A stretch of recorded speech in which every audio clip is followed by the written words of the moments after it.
Praise the lord. దేవుని నామానికి మహిమ కలుగును గాక.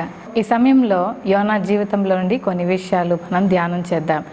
యోనా జీవితాన్ని మనం పరిశీలన చేస్తే దేవుని చిత్తాన్ని నెరవేర్చాడు అన్న సంతోషం యోనాకి లేదు. అలాగే యోనా దేవుని మాటకు లోబడ్డాడన్న సంతోషం దేవునికి కూడా లేదు. మరి ఇతని జీవితంలో జరిగిన కొన్ని సంఘటనలు మనం గమనిస్తే ఒక గొప్ప విశ్వాసిగా దేవుని ప్రవక్తగా ఉన్న ఈ యోనా దేవుని చేత పిలువబడి దేవుని చేత ఒక పనికి నియమించబడిన యోనా దేవుని చిత్తానికి వ్యతిరేకంగా మరి తన స్వచిత్తాన్ని నెరవేర్చుకోవడానికి పారిపోతున్న విశ్వాసిగా కనబడుతున్నాడు. చూడండి, యోనా గ్రంథము 1వ అధ్యాయం 3వ వచనంలో, అయితే యెహోవా సన్నిధిలో నుండి తర్షీషు పట్టణమునకు పారిపోవలనని యోనా యొప్పేకు పోయి తర్షీషునకు ఒక ఓడను చూచి ప్రయాణమునకు కేవు ఇచ్చి యెహోవా సన్నిధిలో నిలువక ఓడ వారితో కూడి తర్షీషునకు పోవుటకు ఓడ ఎక్కెను. దేవుని సన్నిధిలో నుండి పారిపోవాలనని ఆశించినవాడు యోనా. దేవుని చిత్తంలో ఉండకుండా తన ఇష్టాన్ని నెరవేర్చుకోవడం, మరి తన యొక్క కంఫర్ట్స్ చూసుకుంటూ తర్షీషు వైపుకు వెళ్ళిపోవడానికి సిద్ధమయ్యాడు ఈ యోనా. మొదటిగా అతని జీవితంలో పారిపోతున్న అనుభవాన్ని మనం చూస్తున్నాం. ప్రియ దేవుని బిడ్డ, మరి దేవుని యొక్క రక్తము చేత కడగబడి విమోచింపబడి ఆయన ప్రియ బిడ్డలుగా పిలువబడుతున్న మనము ఆధ్యాత్మికంగా ఒక స్థాయి నుండి మరొక స్థాయికి ఎదుగుతుంటాం.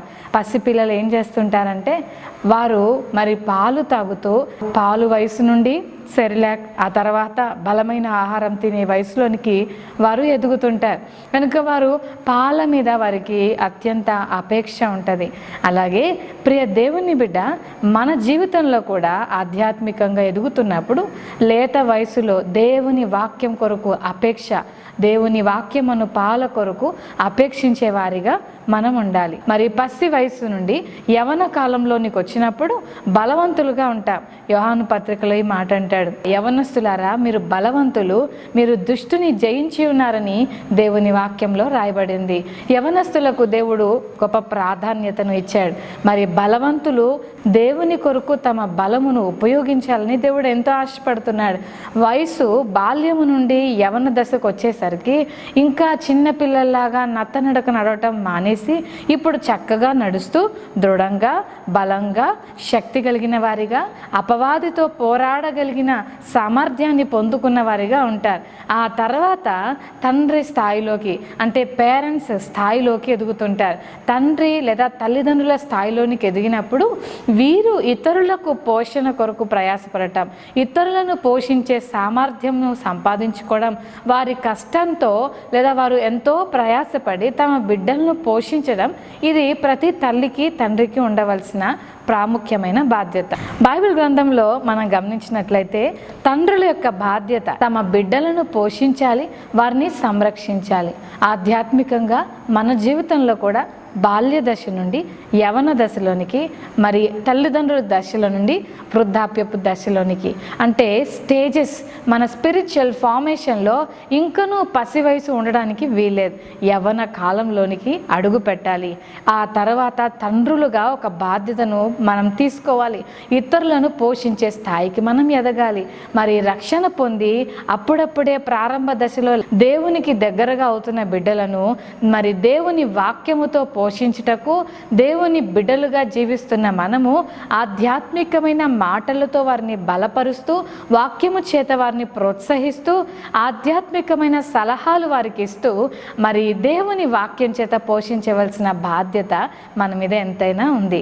ఒక స్థాయి నుండి మరొక స్థాయికి ఎదుగుతున్నప్పుడు మనము అంచెలంచెలుగా మన బాధ్యతలు పెరుగుతూ ఉంటాయి. అంచెలంచెలుగా మన ఎదుగుదలలో మార్పులు కలుగుతూ ఉంటాయి. మరి ఒక విశ్వాస ప్రవక్త స్థాయిలోనికి వచ్చిన తర్వాత దేవుని బిడ్డలుగా పిలువబడుతున్నప్పుడు ఖచ్చితంగా మన ఆత్మీయ స్థాయి మరింత పరిపక్వతలోనికి రావాలి. దేవుడు మనకి నిర్వర్తించిన బాధ్యతను స్వీకరించి దాన్ని నమ్మకంగా కొనసాగించవలసిన బిడ్డలుగా మనం ఉండాలి. కానీ ఇక్కడ యోనాను మనం గమనిస్తే దేవుని చిత్తాన్ని నెరవేర్చకుండా, దేవుని ప్రణాళికలు నెరవేర్చకుండా దేవుని చిత్తంలో నుండి, దేవుని సన్నిధిలో నుండి పారిపోవడం చాలా విచారకరం. ఈరోజు ఈ మాటలు వింటున్న ప్రియ సహోదరుడ సహోదరి, దేవుని చిత్తానికి నువ్వు లోబడుతున్నావా? దేవుని చిత్తం నేను చేయను అని ఆయన చిత్తానికి వ్యతిరేకంగా పారిపోతున్నావా? బాల్యం నుండి యవనంలోనికి వచ్చావా? యవనంలో నుండి ఇతరులను రక్షణలోకి నడిపించగలిగిన సామర్థ్యంలోనికి వచ్చావా? ఈ బాధ్యతలన్నిటిలో నుండి పారిపోతున్నావా? ఇంకనూ నీకు నడక నేర్పిస్తూనే ఉండాల్సిన పరిస్థితిలో నీవు ఉన్నావా? చాలామంది విశ్వాసులు మరి సంవత్సరాల కొద్ది రక్షణ పొందిన అనుభవం కలిగిన వారై ఉండి ఇంకనూ ఇతరులు నడిపించవలసిన పరిస్థితిలో ఉన్నారు. ఈ మాటలు వింటున్న నీవు ఇక నుండైనా నీ జీవితాన్ని మార్చుకొని ఇతరులను ప్రభు యొద్దకు నడిపించే స్థాయిలోనికి ఎదగాలని ప్రభు పేరట మనవి చేస్తున్నాను. మొదటిగా యోనా పారిపోతున్న విశ్వాసిగా ఉన్నాడు. రెండవదిగా యోనా ఉపయోగం లేని విశ్వాసిగా ఉన్నాడు. నిజంగా యోనాను దేవుడు ఎక్కడికి పంపించాడు? నినవేకి వెళ్ళమని చెప్పాడు. కానీ యోనా ఎక్కడికి వెళ్తున్నాడు? ప్రారంభంలో ఉపయోగం లేని వ్యక్తిగానే తర్షీషుకు ప్రయాణమయ్యాడు. తర్షీషుకు ప్రయాణమయ్యి ఆ ఓడ దిగువ భాగమున ఉండి నిద్రపోతున్నట్లుగా దేవుని వాక్యంలో మనం చూస్తున్నాం. యోనా వలన ఇతరులకు నష్టమైపోయింది. ఆ ఓడలో నిద్రిస్తున్న యోనాను బట్టి, యోనా దేవుని చిత్తానికి వ్యతిరేకంగా ప్రయాణం చేస్తున్నందుకు యోనాను బట్టి యోనాకు మాత్రమే కాదు, యోనాతో పాటు ప్రయాణం చేస్తున్న తర్షీషు ప్రయాణికులందరికీ నష్టం కలిగింది. నిజమే, ఉపయోగం లేని వ్యక్తి ఏ ఇంట్లో ఉన్నా, ఏ కుటుంబంలో ఉన్నా, ఏ సంఘంలో ఉన్నా, ఏ దేశంలో ఉన్నా ఆ వ్యక్తిని బట్టి అందరికీ నష్టమే లేదా బాధే. కనుక యోనా జీవితంలో మనం గమనించినట్లయితే ఉపయోగం లేని వ్యక్తిగా తన జీవితాన్ని కొనసాగిస్తున్నాడు. వాస్తవానికి అతడు దేవుని మాటలు ప్రజలకు అందించవలసిన వాడు. కానీ విచారకరమైన విషయం ఏంటంటే ఒక ఉపయోగం లేని వ్యక్తిగా ఓడ దిగువ భాగంలో నిద్రిస్తున్నాడు. యాకోబు జీవితాన్ని మనం గమనిస్తే యాకోబును బట్టి లాబాను దీవించబడ్డాడు. యోసేపు జీవితాన్ని మనం గమనిస్తే యోసేపును బట్టి ఫరో దీవించబడ్డాడు. ఒకవేళ అదే ప్రశ్న యోనా దగ్గరకు వస్తే యోనాను బట్టి ఓడలో ఉన్న వారందరూ నష్టపోయారు. ఎంత విచారకరం! సూటిగా మిమ్మల్ని ప్రశ్న వేయనివ్వండి. ఈ మాటలు వింటున్న ప్రియ దేవుని బిడ్డ, నిన్ను బట్టి నీ సంఘం కానీ, నిన్ను బట్టి నీ కుటుంబం కానీ దీవించబడుతున్నారా? ఒకవేళ నీవే నీ కుటుంబానికి బాధాకరంగా ఉన్నావా, నీ కుటుంబానికి ఇబ్బందికరంగా దుఃఖకరంగా ఉంటే ఈరోజు నీ జీవితాన్ని మార్చుకో. సర్వశక్తిమంతుని చేతుల్లోనికి నీ జీవితాన్ని అప్పగిస్తే ఎలాంటి జీవితాన్నైనా బాగు చేయగలిగిన సామర్థ్యం మన ప్రభుకుంది. తప్పకుండా ప్రభు నీ జీవితాన్ని మారుస్తాడు. ఉపయోగకరమైన వ్యక్తిగా దేవుడు చేస్తాడు. మూడవదిగా యోనా జీవితంలో మనం నేర్చుకోవాల్సిన మాట, యోనా నిద్రించుచున్న వ్యక్తిగా ఉన్నాడు. నిజంగా దేవుని చిత్తానికి వ్యతిరేకంగా జీవిస్తున్న వ్యక్తికి నిద్ర పట్టడం చాలా కష్టం కదా. కానీ యోనా చాలా ప్రశాంతంగా ఓడ దిగువ భాగాన నిద్రపోతున్నాడు. మనస్సాక్షి గద్దింపు లేనివాడిగా ఉన్నాడు.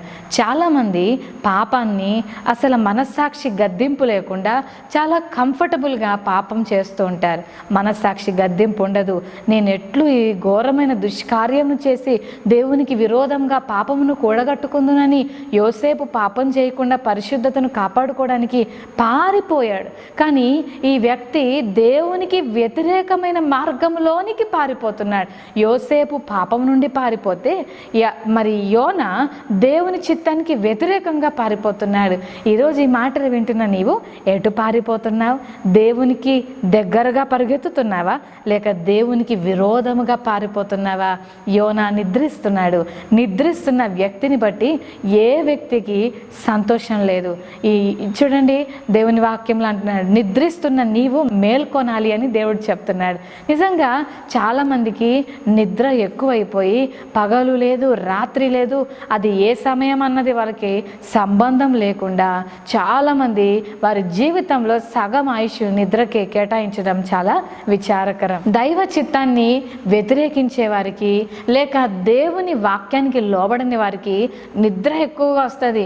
నిజంగా మనం భక్తి పరులమైతే, నిజంగా మనం దేవుని బిడ్డలమైతే, దేవుని వాక్యం మనలో జీవిస్తుంటే, ప్రార్థనా శక్తి మనలో ఉంటే మనం నిద్రపోలేమండి.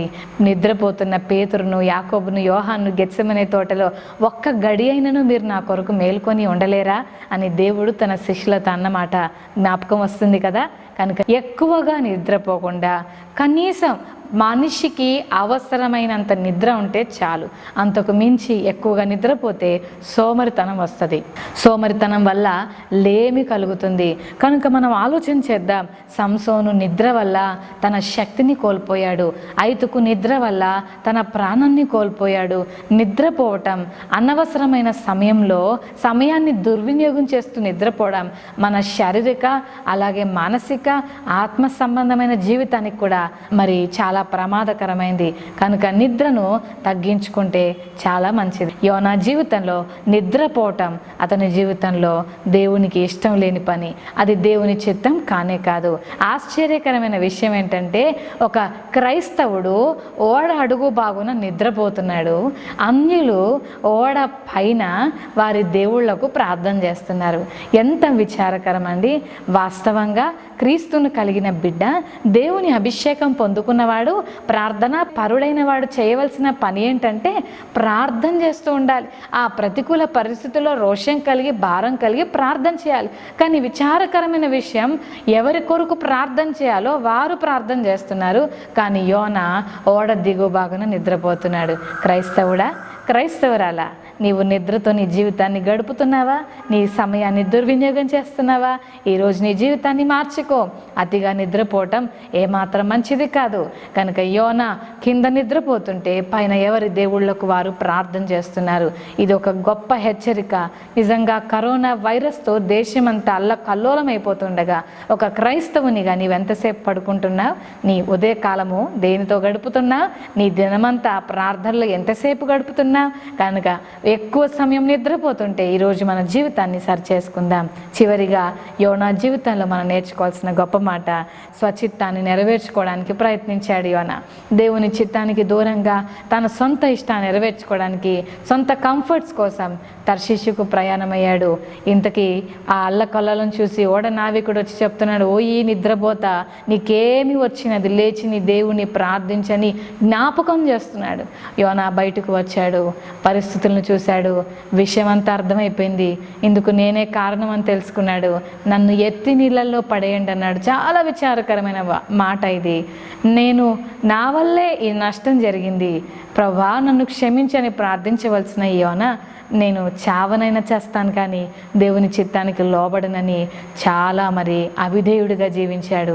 అయినా దేవుని కనికరం యోనా జీవితంలో కుమ్మరించబడింది. కనుక దేవుడు ఓ పెద్ద తిమింగలానికి ఆజ్ఞ ఇచ్చాడు. ఆ తిమింగలం ఎంత అద్భుతంగా దేవుని మాటకు లోబడిందంటే చూడండి, అంత పెద్ద సముద్రంలో ఎన్నో ఓడలు ప్రయాణం చేస్తుంటే తర్షీషుకు వెళ్ళే ఓడ తిమింగలానికి ఏం తెలుసండి? అంతమంది ప్రజలున్న ఆ ఓడలో తిమింగలం ఏ మూలకెళ్ళి యోనా ఎక్కడున్నాడని గుర్తుపట్టాలి?